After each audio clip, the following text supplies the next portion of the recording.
येतशेकावळा म्हणून या दादांच्या शारीरिक अवस्थेचा विचार केला तर एवढ्या उन्हातून फिरण्याची अवस्था शरीराची नाही, तरी तुमच्यासाठी आमच्यासाठी यात इथपर्यंत पोहोचले. ज्यांच्या दर्शनाची आस पवित्र तीर्थक्षेत्र करतात ते संत सहजासाने अनायासे आपल्या घरी येतात. त्याची जर आपल्याला आस्था नसेल, मी बाकीच्या गोष्टी नाही बोलत, किंमत नाही बोलणार, आस्था प्रेम जीवा जर नसेल तर आपला परमार्थ कोरडा आहे. आपला परमार्थ कोरडा आहे. सहज आले त्यांच्या गावचा वारा ते आले नाही, त्यांच्या गावचा जर निरोप आला ना वाऱ्याच्या द्वारे तरी आपल्या गावचे दोष निघून जातात.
शांतीचा वारा जेने सुख झाले या शरीरा फुटला पातकांचा थारा काही काळाशी दरारा.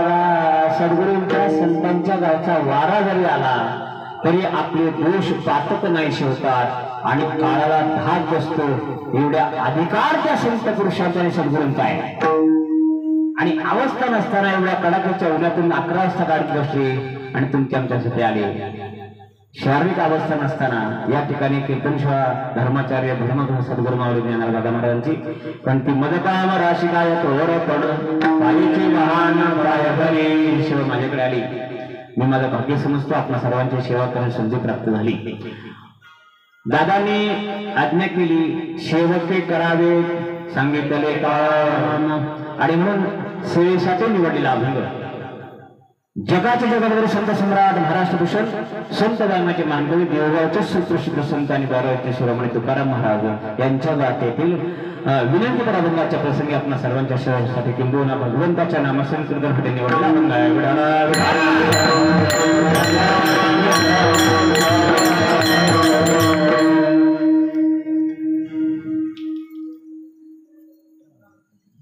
हे जग जे आहे, हे विश्व जे आहे, जोपर्यंत भजन कीर्तनादी कर्म चालू आहेत ना, यज्ञ यागादी कर्म चालू आहेत ना, तोपर्यंत हे जग असणार आहे. भजन कीर्तनादी कर्म यज्ञ यागादी कर्म जोपर्यंत चालू आहे तोपर्यंत पाऊस पडेल, पाऊस पडेल तोपर्यंत अन्न पिकेल, अन्न पिकेल तर आपण ते खाऊ, आपण खाल्ल्याने आपली वृद्धी होईल, आपण टिकू.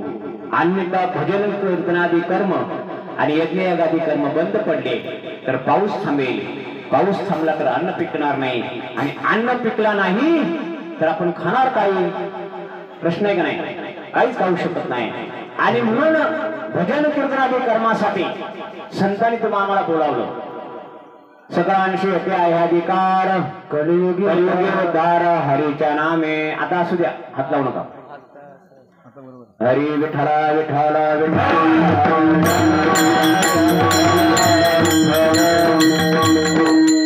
आणि शिवसाठी निवडलेला जगद्गुरु तुकाराम महाराजांचा विनंतीपर अभंग आहे. आणि अभंगामध्ये तुकाराम महाराज सांगतात धर्माची तो मूर्ती,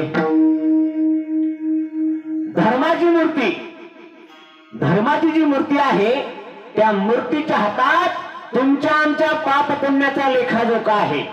धर्माची मूर्ती कुणाला म्हणावं? धर्म म्हणजे काय आणि मूर्ती म्हणजे काय? धर्माची मूर्ती कुणाला म्हणावं? दादा महाराजांनी एकदा, आम्ही बरेच वेळा दादांनी हा आमच्या समोर प्रश्न आम्ही उपस्थित केल्यानंतर विश्लेषण करण्यापूर्वी आम्ही बरंच काय काय सांगितलं. बरं, धर्म म्हणजे काय, मूर्ती म्हणजे कोण, बरंच काय गोष्टी सांगितल्या. पण ज्या दिवशी दादांच्या मुखातून एका प्रमाणाद्वारे जे सिद्ध करून दाखवलं त्या दिवशी आमच्या लक्षात आलं धर्म म्हणजे काय नाही, मूर्ती म्हणजे काय. धर्माची मूर्ती नक्की कोण, एक प्रमाण सांगतो म्हणजे लक्षात येईल. हरे सकळ धर्माचे कारण, सकळ धर्माला एकच कारण आहे, नामस्मरण हरि कीर्तन दया क्षमा समाधान संत जन साधिती. सकळ धर्माला एकच कारण आहे, भगवंताचे नाम, आणि त्या नामाची मूर्ती म्हणजे भगवंत. त्याच्या हातात तुमच्या आमच्या पाप पुण्याचा लेखाजोखा आहे. अशा या भगवंताला तुकाराम महाराज विनंती करतात, एवढ्या आयुष्यामध्ये माझ्याकडून जर का पाप पुण्य काही घडलं असेल तर माझी तुला विनंती आहे, मज सोडवी तातारा. अवघड कर्मापासून सोडवणारा तू आहेस, कारण पाप पुण्याचा लेखाजोखा तुझ्या हातात आहे. आणि तू जर ठरवलं तर मात्र तू याच्यातून मुक्त मला करशील किंवा मोकळा करशील. करशी अंगीकार तरी काय माझा भार. असं का बोलता तुम्ही तुकाराम महाराज, असं का बोलता? तेव्हा तुकाराम महाराज देवाला जे उत्तर दिलं ते उत्तर मात्र मार्मिक आहे. जीवीच्या जीवना तुका म्हणे नारायणा. जसं जीवन हे म्हणजे पाणी, त्याची आवश्यकता जीवाला आहे. अन्ना वाचून तुम्ही आम्ही 5-25 दिवस राहू शकतो. अन्ना वाचून 5-25 दिवस राहू शकतो. पाणी वाचून किती दिवस राहाल? आता या उन्हाच्या कडाक्यामध्ये पाणी करून तडफडून आपण मरून जाऊ. पाणी वाचून जास्तीत जास्त 1 दिवस, अन्यथा दुसरा तिसरा, त्याच्या पलीकडे जाऊ शकत नाही महाराज, जगूच शकत नाही. घशाला कोरड पडली की तडफडून मरतील महाराज. आणि म्हणून सगळ्यात अशा अवस्थेमध्ये जीवाला जीवन देणारा तो नारायण आहे. जीवनाने म्हणजे पाण्याने. बघा, कीडमुंगीपासून ब्रह्मदेवापर्यंत सगळ्यांना पाण्याची गरज आहे. एक वेळेस मुलांना जरा मंदिरामध्ये शांतता पाळा.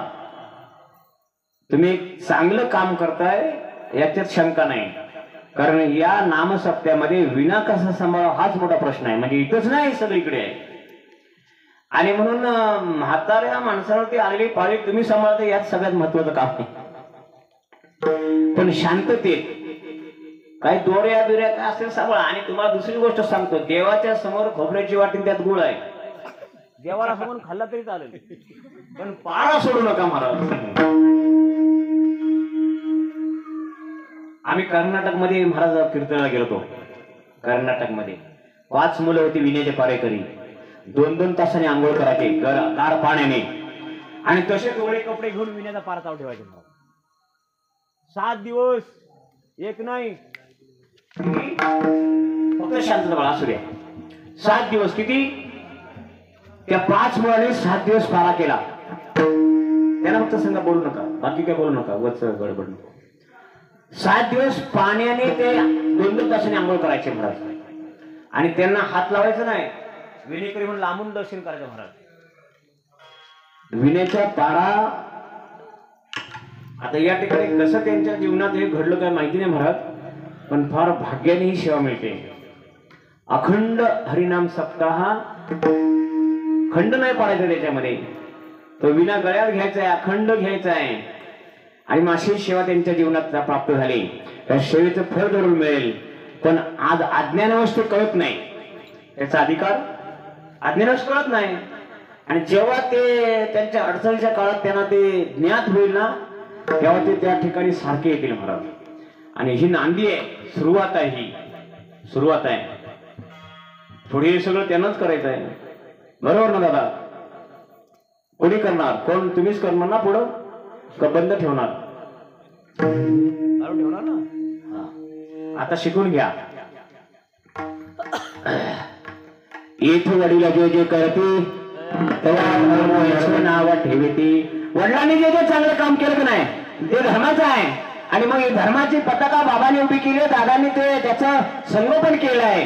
आणि ते पुढे तुम्हाला टिकवायचं आहे महाराज, तुम्हाला ते टिकवायचं आहे. आणि म्हणून या मृत्यूलोकामध्ये भगवंताच्या नजरेतून एकही पापकर्म किंवा पुण्यकर्म चुकत नाही. आणि म्हणून जीवन म्हणजे पाणी, याची गरज सगळ्यांना आहे. तशी जीवनामध्ये आपल्या संसारामध्ये नारायण नामरूपी जीवनाची तुम्हाला गरज आहे. तरच जीवाला वळावा आहे. विठ्ठल विठ्ठल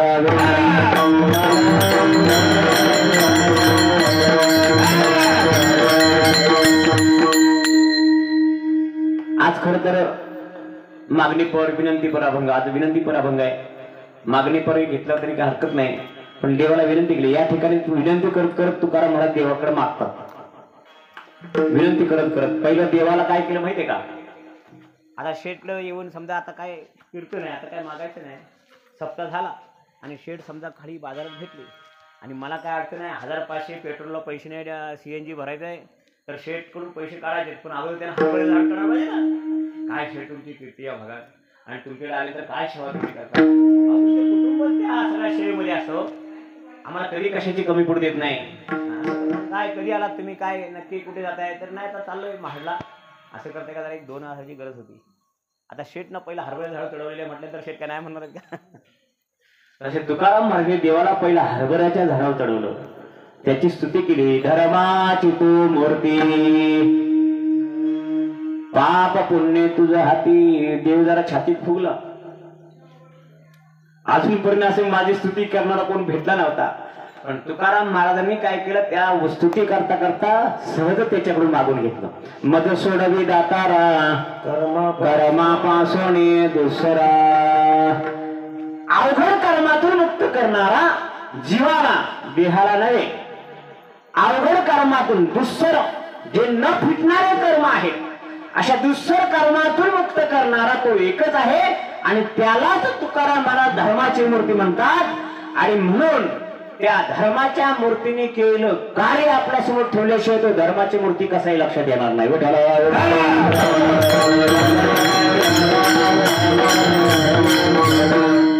बघा, एखादी गोष्ट एखाद्या वेळेस लक्षात ठेवू, दुसरी गोष्ट लक्षात ठेवू. राजेबुवा काय काय बोलले सुरुवातीला, पोरं लक्षात ठेवू 1, 2, 3, पण सगळ्याच गोष्टी नाही ठेवणार लक्षात. आता 1, 2, 3 जीवनात का आपण एकच कर्म केलंय का?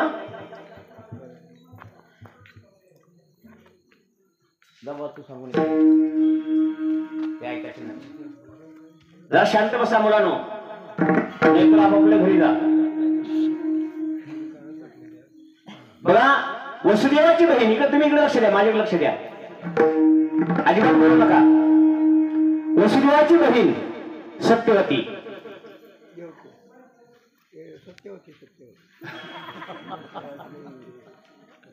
आता काय झालं माहितीये का, ते मंदिरातलं भूत इकडे आलंय. ऐका, वसुदेवाची बहीण सत्यवती, आणि तिचं लग्न झालं होतं महाराज, आणि तिला पहिला मुलगा झाला, पण त्याला 4 हात आणि 3 डोळे होते. 4 हात आणि 3 डोळे. आता ती जरा अवघडलीत ना, विचित्र मुलगा, 4 हात 3 डोळे. सगळी मंडळी बघायला येऊ लागली.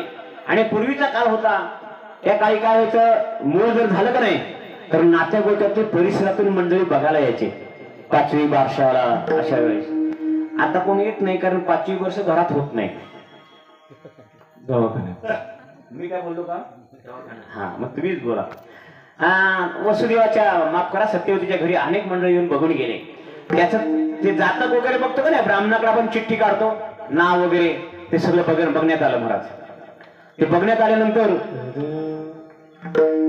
2 हात आणि 1 डोळा, ज्याची दृष्टी पडताच गळून जाईल. 2 हात आणि 1 डोळा, 4 हात आणि 3 डोळे होते. मग 2 हात आणि 1 डोळा ज्याची दृष्टी पडताच गळून जाईल, तोच ह्याचा वध करेल. विठ्ठल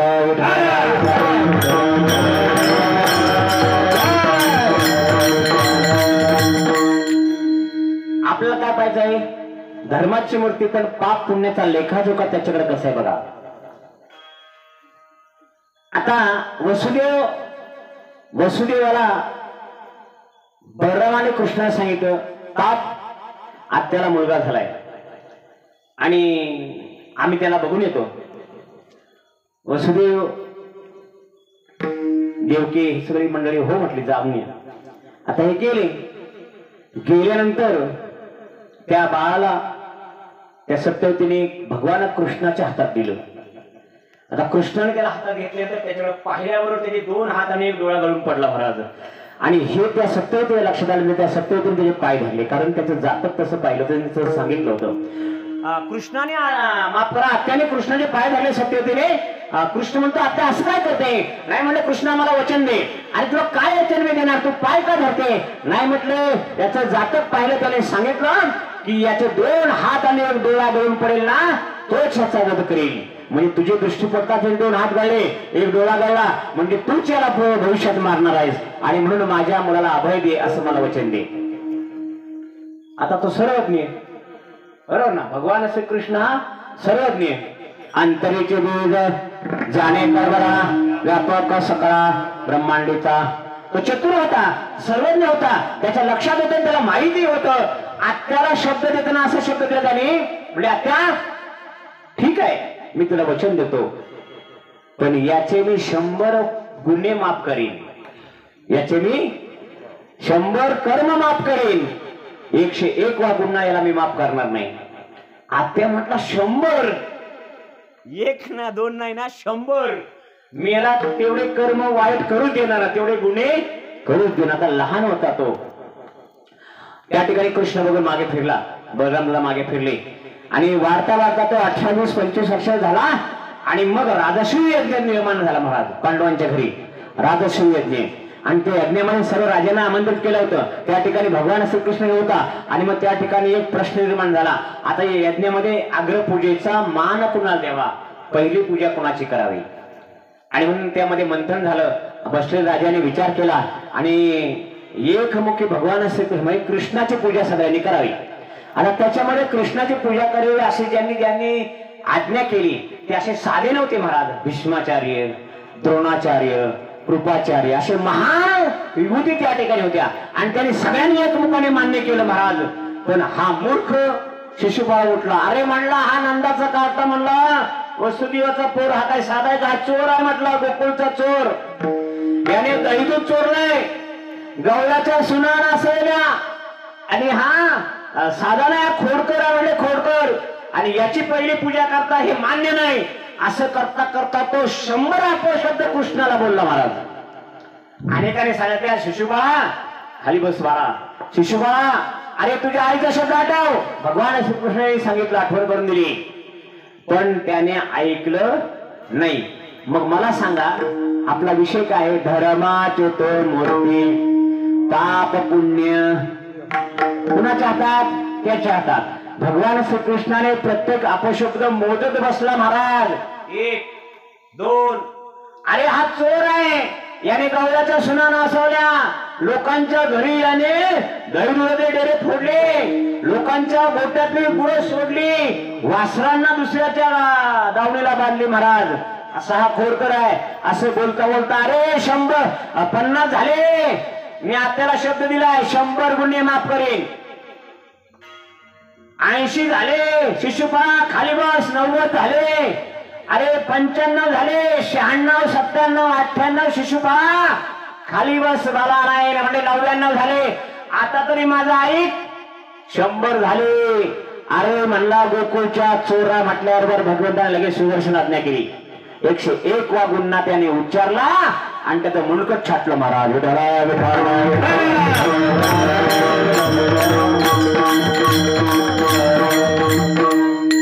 भगवान श्रीकृष्णाने किती गुन्हे माफ केले?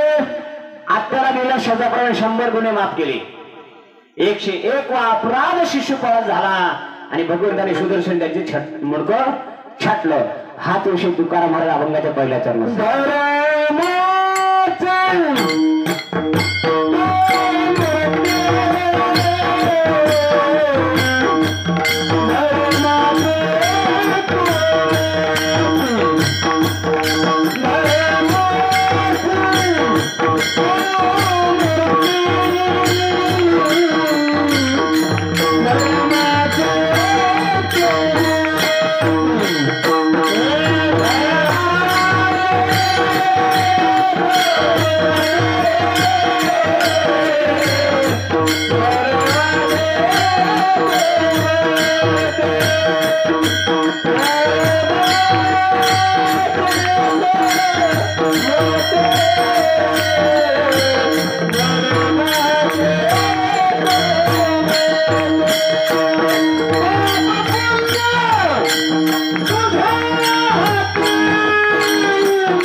पुण्य आहे तो धर्माची मूर्ती आहे आणि त्याच्या नजरेतून एकही गुन्हा किंवा एकही विषय सुटत नाही महाराज.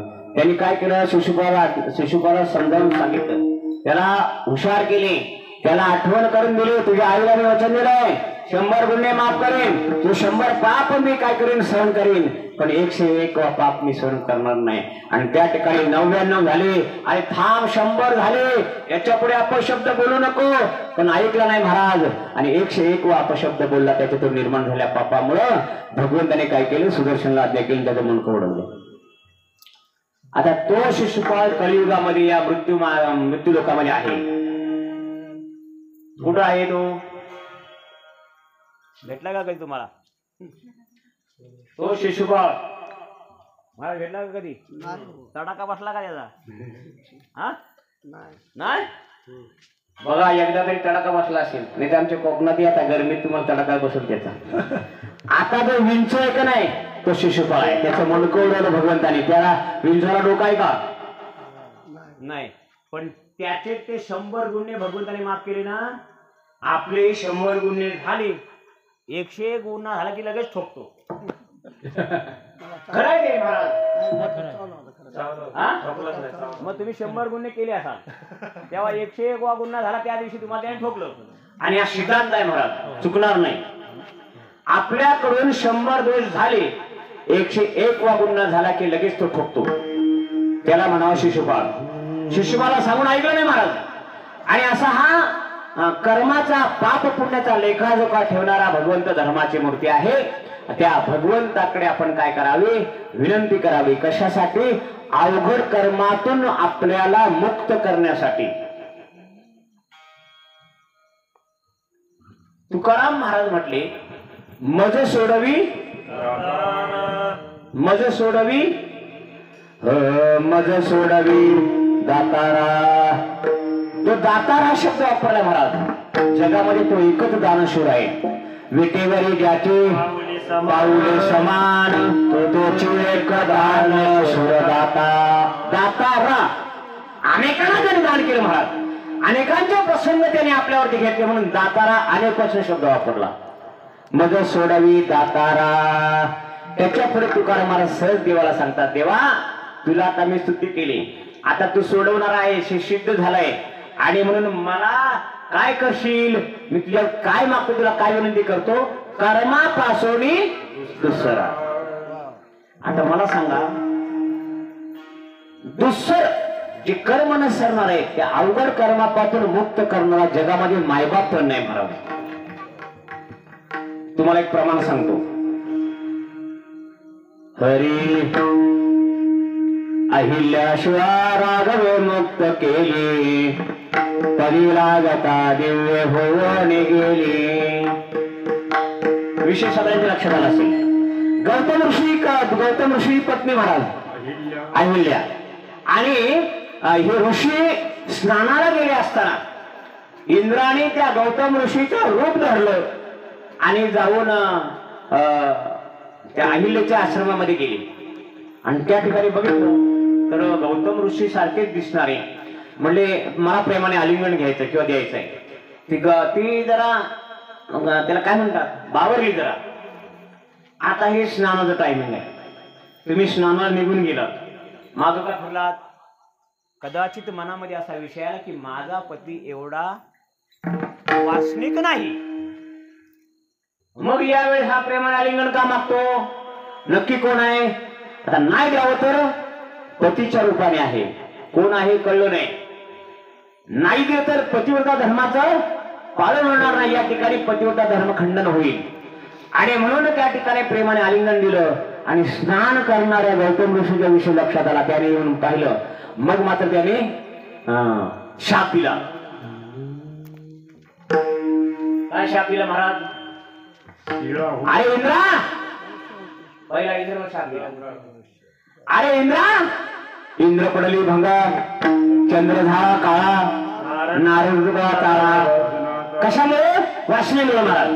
इंद्राच्या शरीराला भग पडली महाराज.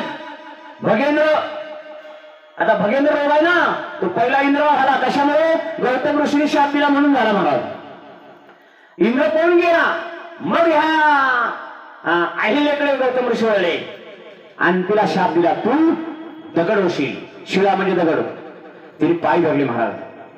अहो तुमच्यासारख्या रूपाने आला तो इंद्र आहे, मला काय माहिती.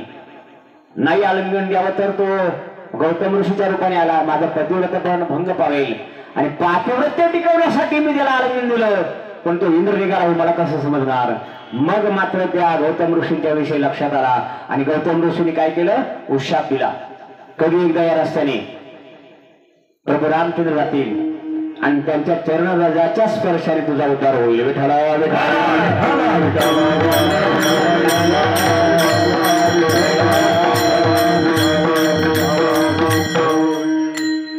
शाप दिला होता कोणी, पतीने. दगडाची श्री होईल का. श्रीचे दगड झाले महाराज, पण त्या दगडाची श्री करण्याचं सामर्थ्य कुणामध्ये आहे, तुमच्या आमच्यामध्ये आहे का. त्याला सामर्थ्यानच पाहिजे आणि ते सामर्थ्य पुरुष म्हणजे धर्माची मूर्ती. आणि त्या धर्माच्या मूर्तीकडे तुकाराम महाराज विनंती करतात दुसऱ्या प्रमाणात, मज सोडवी दातारा, मज सोडवी दातारा, मज सोडवी दातारा, मज सोडवी दातारा.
किती अवघड कर्म होते. अवघड कर्मात सापडली, तिला शाप बसला आणि त्या शापात ती शिळा झाली, शिळामध्ये दगड झाली. आता दगडाची श्री करायची आहे महाराज, दगडाची परत अहिल्या करायची आहे. कुणाचे सामर्थ्य आहे, कोण करू शकेल? पण तिला उषा पाठ या ठिकाणी सांगितलं कधी एकदा या प्रभू रामचंद्र या रस्त्याने जातील त्यांच्या चरणस्पर्शाने तुझा उद्धार होईल. शिळा होती मनुष्य झाली, शिळा होती मनुष्य झाली, मनुष्य झाली, शिळा होती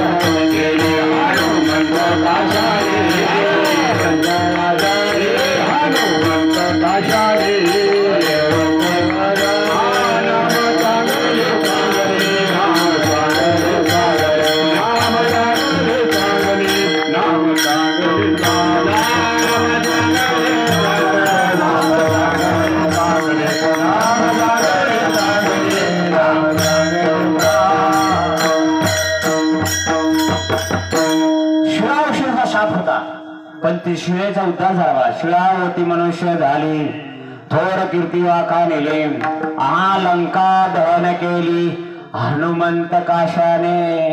बरं, हा लंका कोणी दहन केली? हनुमंताने. लंका कोणी जाळली? काय सांगता येईल का महाराज?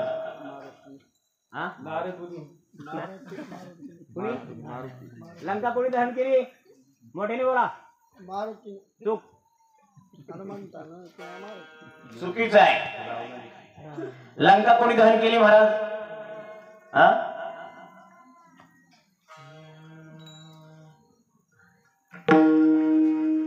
रावणाने. ऐका विषय. ध्वजावरी वानरू तो मूर्तिमंत शंकर. बरोबर आहे. भगवान शंकरने 11वा अवतार घेतला रुद्राचा. हनुमंतराय 11वा रुद्र आहे. बरोबर आहे. हनुमंतराय 11वा रुद्र. मग आता शंकर जर हनुमंताच्या रूपाने आले तर पार्वती कुठं राहील? ती म्हटली बाबा तू कुठं चालला? तर म्हटलं मी आता हनुमंताच्या वानराच्या रूपाने अवतार घेणार आहे. मग ती म्हणली मी पण येतो. मग ती म्हणले मी येतो, मग तू कुठे असशील? मग त्या पार्वतीला शक्ती बनवली. शक्ती. मग लंका कुणी चालली? कुणी झाली लंका? वा महाराज वा. लंका कोणी? हनुमंताने झाली महाराज, पार्वतीने झाली. का झाली? अरे वासनाने रावणाने एवढी मोठी लंका सोन्याची बनवली ना, त्या वासेवर तिची लंका पार्वतीला जावं लागली. सीतेला आणली, माझी बहीण आहे, माझ्या बहिणीला या ठिकाणी आणलं आणि म्हणून तुम्ही लंका जाळून टाकतो महाराज. लंका कोणी जाळली? पार्वती मातेने जाळली महाराज. हा लंका दहन केली हरी हनुमंत काशाने. हनुमंत लंका जाळली नाही महाराज. पार्वती माता शक्तीच्या रूपाने त्या ठिकाणी भगवान शंकराबरोबर आली आणि तिने ती लंका जाळली. आणि ती शिळा प्रभू रामचंद्र शिवेचा उद्धार केला. तेवढा आपल्या सामर्थ्य आहे का? ऋषी मुनींनी एवढी तपश्चर्या केली. म्हटले राम काय करतो? दगडाची श्री बनवतो. म्हणून यांनी झोळीमध्ये एक दगड घेऊन गेले महाराज. हा तुम्हाला बायको देऊ महाराज, तुम्ही झोळी दगड घेऊन या.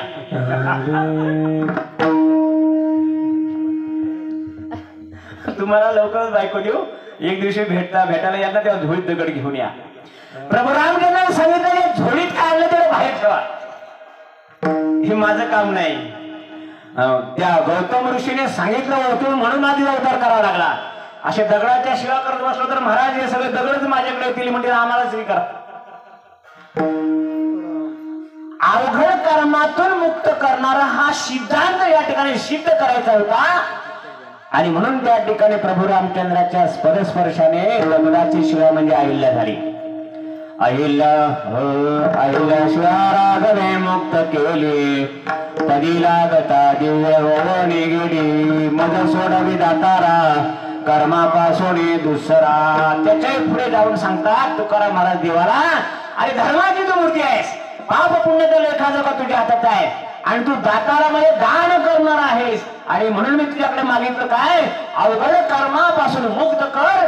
अवघड कर्मापासून मुक्त केलंस ना तर आता काय कर? माझा अंगी करतो करशी अंगी काय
सोडवणारा तो भगवंत आहे आणि तो दानशूर आहे, दातारा आहे.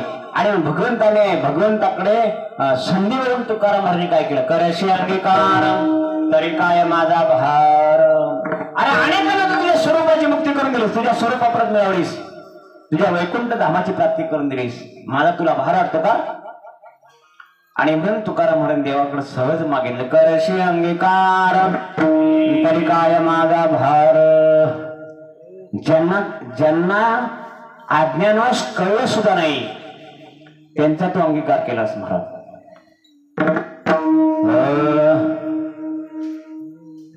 सुदामा ब्राह्मण दुःख दारिद्र्य पिढेला मुष्टी पोळे घेऊन या, त्याचे भेटी लागी गेला शुद्ध भाव खरेला गाव सुवर्णा धर्म सदैवा विठोबाचा धर्म जाग त्याच्या चरणी लक्ष लाग. प्रमाणावरून आपल्या लक्षात येईल. सुदामा ब्राह्मण दरिद्र होता, 18 विश्व दारिद्र्य त्याच्या घरी. एखाद्या वेळेस खायला अन्न मिळालं तर संध्याकाळी, सकाळी मिळालं तर संध्याकाळी नसायचं महाराज. आणि अशा वेळेस घरची मुलं बायका पोरं सगळीच उपाशी राहायची. असं असताना एकदा पत्नीने सांगितलं, अरे म्हणले तुमचा मित्र, तुमचा गुरुबंधू द्वारकेचा राजा आहे. गड्यानो राजा की रे झाला कृष्ण सिंहासनी बसला. द्वारकेचा राजा कृष्ण आहे आणि तो तुमचा गुरुबंधू, तुमचा मित्र आहे. आणि म्हणून अशा राजाला भेटायला जा आणि त्याला आपली अवस्था सांगा. कुणाला? देवाला. त्या ठिकाणी सुदामा होता, तो त्याला शास्त्रार्थ माहिती होता. सांदीपनी ऋषीच्या आश्रमामध्ये ह्या दोघांनी गुरुविद्या घेतली होती. आणि शास्त्र असं सांगतं, राजा, लक्षात घ्या, राजा, गुरु, सद्गुरु आणि देव ह्या तिघांकडे जाताना खाली हाताने कधीच जायचं नाही महाराज. देव, सद्गुरु आणि राजा ह्या तिघांकडे जाताना कधीच खाली हाताने जायचं नाही. सुदामाने सांगितलं, देवाच्या भेटीला जायचं आहे, माझा मित्र असेल, माझा गुरुबंधू आहे असेल, पण तो द्वारकेचा राजा आहे आणि त्याचं स्वरूप काय ते मला माहिती आहे, तुला सांगून उपयोगाच नाही. तो राजाही आहे रे माझा, देवही आहे आणि म्हणून त्याच्या भेटीला जायचं आहे, काहीतरी बरोबर असावं म्हणून तिने काय केलं, शेजारच्याकडून पोहे आणले महाराज आणि ते सुदामाच्या परचुनीला बांधून दिले. सुदामा निघाला महाराज आणि भगवंताने पाहिलं, म्हटलं अशा अवस्थेमध्ये, याच्यामध्ये 2 भाग आहेत महाराज. अशा अवस्थेमध्ये जर त्या आपल्या राणीने जर पाहिलं तर पहिली कोण आडवी जाईल महाराज? मांजर आडवी गेली तर काम होईल, पण एखादा मांजरीच्या जातीचा माणूस आडवा गेला तर मला काम होणार नाही महाराज. मग सगळ्यात पहिली कोण आडवी गेली असती? भीमकरायची कन्या काय तिचं नाव? नाही, भीमकरायची नाही, तो काय त्याचं नाव? सत्यभामा. सत्यभामा पहिली म्हणली असती, या गरीबीला आपल्या राजवाड्यात कशाला आणली? आणि भगवंताच्या लक्षात आलं, कदाचित याला अडवतील आणि राजवाड्यात घेणार नाही, म्हणून त्याला काय केलं, तो येता येता एक झाडाखाली झोपला होता. भगवंताने तिथं द्वारकेचा दुसरं रूप बनवलं आणि तिला भेट द्वारका म्हणून नाव दिलं. काय? ज्या ठिकाणी सुदामाची देवाची भेट झाली ना, ती भेट द्वारका. आपण गेलो होतो का नाही महाराज? त्या बेट द्वारकेच्या मंदिराच्या मागे एक खांब आहे आणि त्या खांबाला फक्त एवढीच जागा आहे. जो निर्दोष असेल ना, तो केवढा असू द्या, पहिलवान, त्याच्यातून तो पलीकडे जातो महाराज. आणि दोषी असेल ना, तर अगदी 6 इंचाच्या ह्याचे पोट असेल ना, तरी तो तिथं अडकतो महाराज, पलीकडे जात नाही.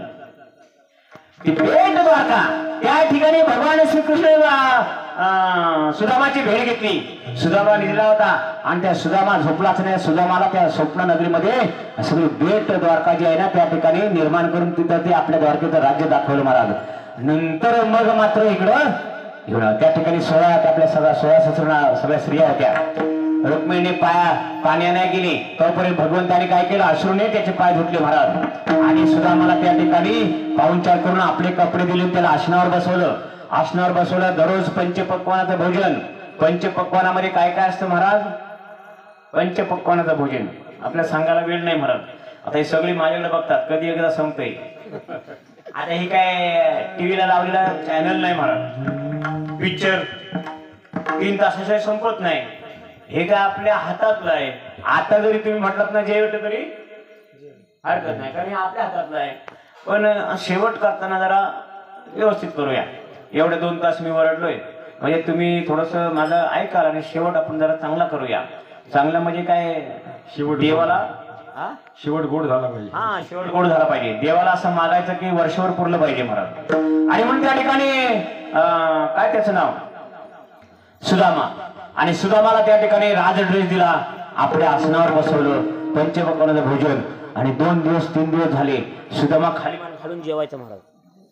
खात होता, ताटामध्ये होते ते खात होता, पण त्याचं लक्ष सगळं मागं होतं.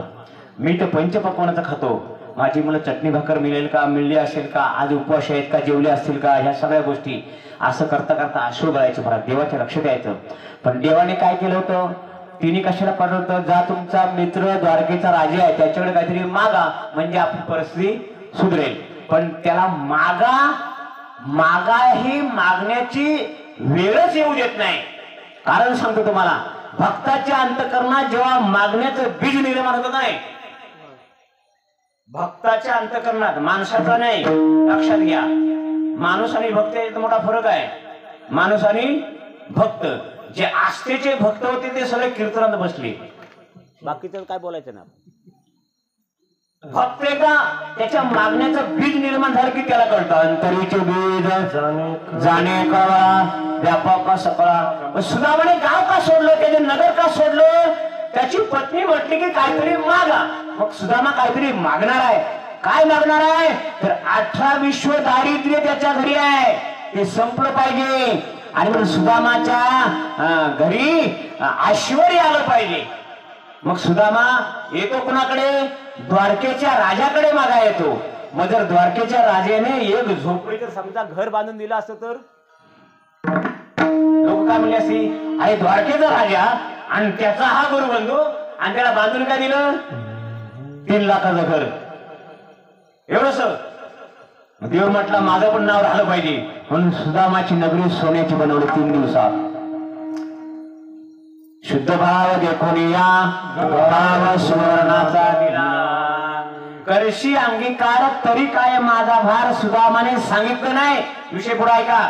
सुदामा म्हणला तर काय करावं, 3 दिवस झाले हा विचारत पण नाही, तू कशाला आलास, तुला काय पाहिजे का. देव म्हटलं याला काय विचारायचं, देवाने विचारलंच नाही. आता सुद्धा म्हटलं आता आपल्याला जायला पाहिजे, अंतःकरणात मनाशी बोलतो, आता जायला पाहिजे. पोरं उपाशी आहेत, चटणी भाकर खात्यात का नाही खात्यात या सगळ्या गोष्टी. आणि म्हणून सुद्धा म्हटलं देवा, अरे कृष्णा मी आज निघतो बरं. देव लगेचच म्हटला झटकन, एखाद्या पाहुण्याचा भार आपल्याला हवा का नाही. रात्रीच्या कीर्तनात महाराज सांगितलं, घरची भांडी वाजायला लागली पाहुणे थांबायचं नाही. नाहीतर घरची भांडी वाजण्यापेक्षा घरी आतमध्ये गेलेला माणूस लवकर बाहेर आला की समजा बायको त्यांचं काही चाललंय, याला कशाला आणली, हा काय नेहमीच आहे.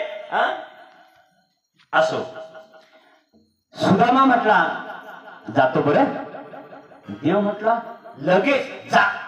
सुदामा म्हटला कंटाळा वाटतं मला, 3 दिवस झाले, जा लगेच. म्हटला अरे तू कशाला आलास, तुला काय पाहिजे का, काही विचारलं नाही. जातो का, जा म्हटला, पण एवढं कर माझा ड्रेस काढून दे. सुदामा म्हटला अरे दिलेली वस्तू काढून घेणार, हा मागितल्यावर काय देणार, दिलेला ड्रेस माझा काढून मागतो, त्याचा मला जो दिलेला ड्रेस आहे ना तो काढून मागतो, तर मी मागितलं काय देणार. म्हणलं याच्याकडे मागायचंच नाही. लगेच काढून दिलं ड्रेस. लगेच त्याने आपलं धोतर फाटकं ते उपर्ण खांद्यावर टाकलं आणि देवाला म्हटलं येतो. देव म्हटला लवकर जा, लवकर बाहेर पड, नाही तर त्या पारेकरणी आरोग्य. लवकर बाहेर पडला सुदामा आणि आपल्या गावाच्या दिशेने वाटचाल करू लागला. गावाच्या जवळ आला आणि याचे डोळे काय म्हणते कावरे बावरे झाले. लोकांना विचारतो अरे हा सुदामाचं घर कुठं आहे, सुदामाचं हे गाव कुणाचं. म्हणजे सुदामाची नगरी आहे. सुदामाची नगरी, अरे ह्याच्यात माझं घर कुठं आहे, माझं घर नाही, सुदामाचं घर कुठं आहे. त्याला त्याचं घर ओळखेना अशी परिस्थिती देवाने बदलली. कारण त्या सुदामा रूपी भक्ताचा देवाने अंगीकार केला होता आणि म्हणून त्याला असं दिलं की ते कधीच सरणार नाही असं दिलं महाराज. आपण पण सुदामा सारखे प्रेमळ जिव्हाळ्याचे प्रेमाचे भावाचे भक्त व्हा म्हणजे देव आपल्याला जे देईल ते कधीच सरणार नाही. करशी अंगीकार तरी काय माझा भार मज सोडवी दातारा कर्मापासून दुसरा विठोबा राखो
जीवनामध्ये आपण जे जे काही कर्म करू त्या कर्मातून निर्माण होणारे पाप पुण्य आणि याचा लेखाजोखा त्या भगवंताकडे आहे आणि तो भगवंत धर्माची मूर्ती आहे. धर्माचे धर्म म्हणजे त्याचं नाम आणि मूर्ती म्हणजे त्याचं रूप. पांडुरंगाची मूर्ती या ठिकाणी आहे. त्या पांडुरंगाला सिद्ध करण्यासाठी त्याचं नाम उच्चारा म्हणजे तो मूर्तीच्या रूपाने आपल्या मागे पुढे उभा राहील. अर्जुनाच्या मागे उभा राहिला महाराज, माफ करा, द्रौपदीच्या मागे उभा राहिला, दिसला का नाही. अर्जुनाच्या पुढे उभा राहिला तेव्हा दिसला. द्रौपदीच्या मागे वस्त्र पुरुष होता, वस्त्र दिसत होते पण तो दिसत नव्हता. आपल्या जीवनात अशीच प्रक्रिया आहे.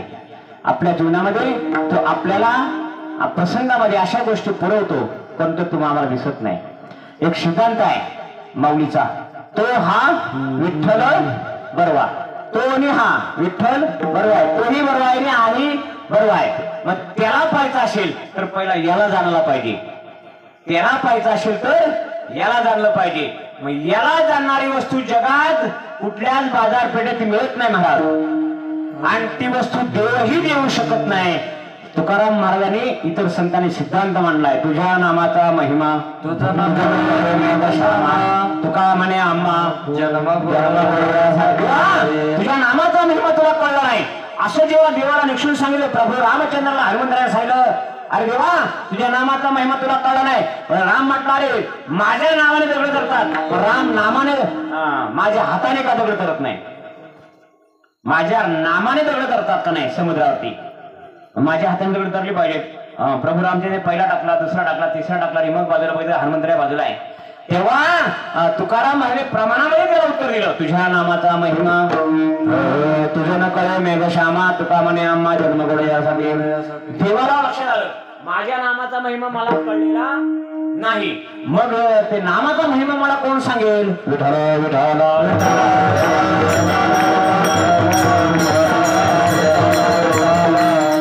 माझ्या नामाचा महिमा कोण सांगेल तर म्हणजे सद्गुरु.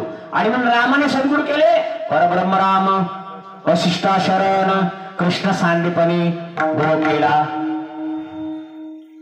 तो हा बरोबर आहे, तो बरोबर आहे, हा बरोबर आहे, त्याला पाहिजे तर ह्याला जाणलं पाहिजे. मग ह्याला जाणणारी जी वस्तू आहे ती जगाच्या बाजारपेठेत कुठे मिळत नाही, किंबहुना भगवंताकडे ती वस्तू नाही आणि नव्हती म्हणून त्याला रामाला गुरु करावा लागला. परब्रह्म राम वशिष्ठ शरण कृष्ण सांदीपणे गुरु केला. मग तो पाहायचा आहे, याला जाणायचा आहे तर त्याला पाण्याआधी याला जाणार, याला जाणल्यानंतर तो दिसेल. मग याला जाणण्यासाठी काय करावं लागेल तर सद्गुरु मुखातून भगवंताच्या निर्गुण नामाचा बोध करून घ्यावा लागेल. तू बाळा नाम घेतलंयस का? पकवायचे ना तू नाम घेतलंयस का? नाही. नाम म्हणजे काय माहिती आहे का? नामाचे प्रकार किती? दोन, एक सगुण आणि एक निर्गुण. मग सगुण नाम जे आहे ना ते राम कृष्ण हरी विठ्ठल केशवा मंत्र जपावा सर्व काळ. आता या नामाचा उच्चार मी करेन, तू करशील कदाचित पकवायचे आहे म्हणून. दुसरा म्हणेल काय मी करेन, तिसरा म्हणेल मी करेन. पण या नामाची फलश्रुती सांगताना शास्त्रकार सांगतात तलवारीच्या धारेवर बिना चपलीचं चालणं जेवढं कठीण तेवढं सगुण नामचिंतनाची फलश्रुती कठीण आहे. तलवारीच्या धारेवर बिना चपले चालशील का? हा नाही चालणार, कोणी चालणार नाही. ते जेवढं कठीण आहे ना तेवढं हे सगुण नामचिंतन कठीण आहे. मग आता राहिलं निर्गुण. मग निर्गुण कठीण आहे का? सहज आलं आपल्याला सहज. त्या सद्गुरू समोर बसा, त्यांच्याकडून निर्गुणाचा बोध करून घ्या आणि निर्गुणाचा बोध झाल्यानंतर तुमच्या आमच्या लक्षात येईल तुझा आहे तुझं पाशी या नामासाठी अट्टास करा. ते नाम एकदा आपण घेतलं आणि त्या नामाचा अभ्यास चालू केला ज्ञानादेव मौन जपमाळांतरी श्री या नामाचं चिंतन झालं की काय होतं? अभ्यास वाढतो, अभ्यासाने ज्ञान होतं आणि ज्ञानाने मग तो आपल्या ध्यानात येतो. एकदा का याला जाणलं की त्या मूर्तीतला आपल्या समोर प्रगट झाल्याशिवाय राहणार ना सिद्धांत आहे. मग नाम घ्यावं की नाही घ्यावं? मग कधी घेणार? लगेच बोलून टाक ना. कधी काय मी काय तुला कोर्टात उभं करणार नाही. पण नामाची गरज आहे ना, गरज आहे ना. सगुणाचं तुला कळलं, सगुण फार कठीण आहे. दुसरी गोष्ट सांगतो, आता पाटणच्या बाजारामध्ये देशी दुकान आहे का? आहे. आता देशी दुकानामध्ये एक चपटी घेऊन टाकलेला बाजारात आला आणि टोपीवाले शेठ भेटले समोर की तू काय म्हणतो? रामकृष्ण हरी जय जय रामकृष्ण हरी. तो अधिकच भजन करतो. आता त्या अवस्थेमध्ये टाकून भजन केलं तर महाराज देव त्याच्या मागे पुढे उभा राहील का? नाही ना. मग त्या अवस्थेत भजन करण्यापेक्षा सद्गुरूंकडे निर्गुणाचा बोध करून घ्या. ती प्रक्रिया कुठल्याच ठिकाणी जाऊन करायची गरज नाही. आपल्या ठिकाणी तो चालू आहे, फक्त त्याची जाणीव आणि त्या नामाची प्रक्रिया तुम्हाला ओळख करून देते. आणि ती प्रक्रिया एकदा समजली की निजल्याने गाता उभा पांडुरंग बैसल्या कीर्तन करीत डोळे. मग आता कोणतं नाम घ्यावं? सगुण की निर्गुण? निर्गुण. वा, निर्गुण. तुझ्याविषयी लक्षात आला. निर्गुण नाम घ्यायचं, ते सद्गुरु मुखातून घ्यायचं. सगुण काय घ्यायची गरज नाही, मी तुला सांगायची गरज नाही. कदाचित तुझं लग्न झालं की बायको सांगेल जा कीर्तन चालू आहे रामकृष्ण हरी म्हणा. ती गुरु होईल तुझी, पण गुरु झाली ना तर सगळंच काढून घेईल. दळणाचा डबा आणा, भाजी आणा, मुलाला शाळेतून आणा, कीर्तनाला घेऊन जा.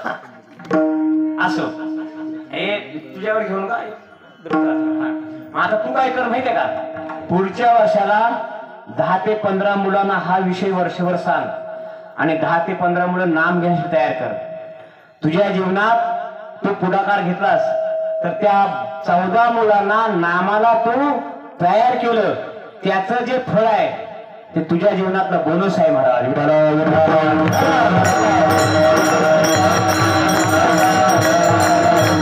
नाहीतर कलियुग फार अवघड आहे, कधी काय होईल सांगता येत नाही महाराज. आमच्या भागामध्ये महाराज आहे इकडे बघा, डोंगरच्या डोंगर 3 किलोमीटर आला यांच्या घरावर. पण नामसंकीर्तनामध्ये या दादांच्या बरोबर सगळ्या महाराष्ट्रावर फिरतात आणि म्हणून कदाचित या नामसंकीर्तनाची पुण्याईने सद्गुरूची कृपा महाराज त्यांच्या कृपाशीर्वादांचा हे लोक वाचतात. या नामामध्ये ताकद आहे ती. आणि म्हणून जीवामध्ये जोपर्यंत जीवन आहे, आपल्या ह्या देहामध्ये जोपर्यंत जीव आहे ना, तोपर्यंत देहाला शरीराला जशी पाण्याची गरज आहे तशी जीवाला भगवंताच्या नामाची गरज आहे. ते नाम सद्गुरु मुखातून घ्या, कोणतं? निर्गुण. आणि आपलं जीवन पवित्र आणि सुखळ करून घ्या महाराज. हेच तुकाराम महाराज शेवटचे प्रमाण सांग. जीवेच्या जीवना म्हणे नारायणा, मज सोडावी दातारा, त्याला लिहिता वाचता येतं. त्या नामाची 2 अक्षरे उच्चारल्यानंतर कळतात. त्याला नाम घ्या, नामावरती मांडावरती बसलं तरी चालेल महाराज. काय होतं? आस्ते आस्ती संगतीने त्याच्यामध्ये ते ज्ञान प्रसवलं जातं आणि ते ज्ञान कधीही वाया जात नाही. कदाचित आपल्या मधल्या शालेय प्रवासामध्ये त्याचा जास्त अभ्यास नाही झाला तरी संसारिक जीवनाला सुरुवात झाली महाराज की त्या नामाचं ज्ञान, आणि त्या ज्ञानाची फलश्रुती म्हणजे आपला संसार सुखाचा होतो महाराज. कधी कशाची चिंता करायची गरज नाही महाराज. आता ही सगळी मंडळी आपण फिरतो का नाही? ही सगळी मंडळी दादन बाबांवरती फिरतात ना. तुम्ही विचार करा, 2च वाक्यात कीर्तन संपू आपण.